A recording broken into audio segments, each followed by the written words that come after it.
In 1907, Britain and France embraced Russia.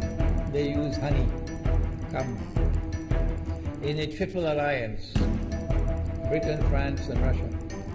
And the honey that they used to trap Russia was that if we win the war that's coming with the Ottoman Empire, you will get Constantinople, which is what Russia wants. But they promised Russia one thing through the front door, and they took it back through the back door, like what they did to the Arabs. These are people with PhDs in deception. If they tell you that the sun is shining, don't believe them. Go outside and look up in the sky, see whether the sun is shining. When the Russian army had fought in the First World War and had suffered the most losses, the brunt of the kill were Russians, and they were now winning the war, and the Ottoman Empire was collapsing, and the Russian army is only an arm's length away from Constantinople. They don't want Russia to get Constantinople. No. So what did they do? Russian Jews organized and executed the Bolshevik Revolution, which overthrew the Russian monarchy. They killed the Tsar and the whole family, overthrew the government, and took Russia out of the war. So the Russian army had to stop in its tracks and could not go to Constantinople. In other words, the Russian Jews stabbed Russia in the back. They did more than that. They brought communism. Communism is not Russian. These dum-dums don't understand. Communism was created to destroy Russia. Why don't these dum-dums understand it? Communism is not Russian. Communism was created to destroy Russia, to destroy the Russian Orthodox Church. So they brought communism in the Soviet Union. And for the next 60, 70 years, this Zionist-created entity called the Soviet Union waged war on religion, waged war on the Russian Orthodox Church, killed the priests, closed down the monasteries and churches and so on. 60, 70 years. And then, when the appropriate time came and Israel came into being, it is this same Soviet Union which opened the doors for millions of Russian Jews to now migrate to Israel. If you go to Israel today, you might believe you're in Russia. So many people speaking Russian. These are the Russian Jews. And then the Soviet Union, 6 years after Israel came into being, did something strange and mysterious. Crimea is Russian territory. Crimea is a part of Russia. The Soviet Union decided to give Crimea as a gift to Ukraine. Why did they do that? The historians don't tell you. So let Imran tell you. They gave Crimea to Ukraine in order to stab Russia in the back one more time. Because if Russia loses Crimea, it will enhance Israel's security. The Russian Navy is based in Crimea, and there's a straight line from Crimea to Constantinople. To get out of the Black Sea and to get into the Mediterranean Sea, you got to pass through the Bosphorus. And the city of Constantinople is located right there on the Bosphorus. So they gave Crimea as a gift to Ukraine. They never bothered to consult the people of Crimea and get their consent. No. They never bothered to seek the permission of the Russian people. No. But Washington doesn't want to hear that. The foolish man who now sits in the White House of the United States, the foolish man who would like to pretend that he's a man of wisdom, he doesn't want to hear. But what are the rights of the Russian people? Were they not violated? Do they not have the right to correct Iran and recover the territory which was unjustly taken away from them on Israel's behalf? Obama doesn't want to hear that. It's inconvenient for them.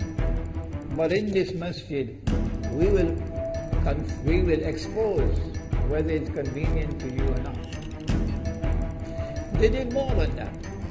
Not only did they give Crimea to Ukraine, but earlier on they gave eastern Ukraine. Part of it now eastern Ukraine was Russian. It was Russian. And the Soviet Union gave it as a gift to Ukraine.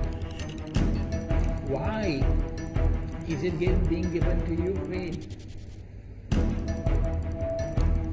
Answer is that when the proper moment comes, the same people who brought the Soviet Union into being now have a method by which they can cause it to collapse. The method that they're using now in Venezuela, popular demonstrations, they did it in Egypt, they did it in Tunisia. They are masters of that. They did it with the Soviet Union. I used to think that the Soviet Union collapsed because of Allah's kindness. But I was wrong. No, it was the Zionists who brought down the Soviet Union because they didn't need it anymore. Like tomorrow they wouldn't need you anymore, Saudi Arabia. And they wouldn't need you anymore, Islamabad. When will you understand that? They just throw you to the dogs. You served them long enough. So they brought down the Soviet Union. Why? So that Ukraine might emerge as an independent state. That's danger for Russia. They've prepared the way. And now Ukraine emerges as an independent state. So the rope is around Russia's neck now. And from that day, when the Soviet Union collapsed, until yesterday, the relationship between Russia and Ukraine was always problematic. But the people of Ukraine still had the good sense and wisdom to appoint a government that was pro-Russian. The Zionists decided it's time for us to use our, the street demonstrations. And last October, November, December, the world witnessed Caracas all over again. And eventually, the Zionists got what they wanted. You have the money, and you can send in your special people, snipers who will kill, and so on, through petrol bombs and so on. And eventually they got what they wanted. They created enough havoc. May Allah protect Malaysia from that. Ameen. Ameen. And the president of Ukraine fled. He's a democratically elected according to your method, Mr. Obama, according to your system. He's a legally elected president of Ukraine. And he had to flee. And these hypocrites in Washington and London and Paris who would like us to believe that they are honorable men. They are not. Instead of standing on the side of the legally appointed president and demanding the rule of law, they all showed their colors as hypocrites in immediately recognizing the new government in Ukraine. The new government in Ukraine is anti-Russian. That's what they wanted. That's why they brought down the Soviet Union, to bring in a Ukraine into being as an independent state, and then to eventually get an anti-Russian government in Ukraine. If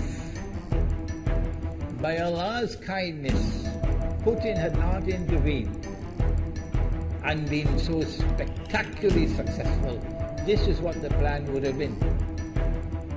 The new government in Ukraine would have joined NATO,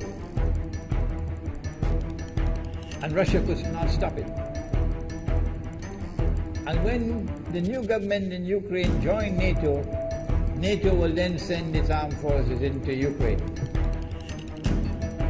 It could include nuclear weapons. Then Ukraine will pick a fight with Russia and decide that Russia must now vacate Crimea. Shut down your naval base. The rope is now tightened around your neck. Russia has to put its tail between its legs and withdraw its fleet, Black Sea Fleet, from Crimea. Russia is no longer a naval power. Quick crack, you finish. And Israel will celebrate. That was the master plan. But Allah planned, and Allah's plan was successful. And it is time for the Muslim world to recognize and to see, I cannot influence governments, so what can I do? Don't bother, you waste your time with governments. But the people can understand that this was Allah's plan. They planned, the enemy planned for so long, and at the last moment Allah intervened. And Putin was able to get the people of Crimea to vote in a referendum. And they voted 90-something% in favor of returning to Russia. They were a part of Russia, and they want to return to Russia. So Putin was successful in delivering to the Zionist movement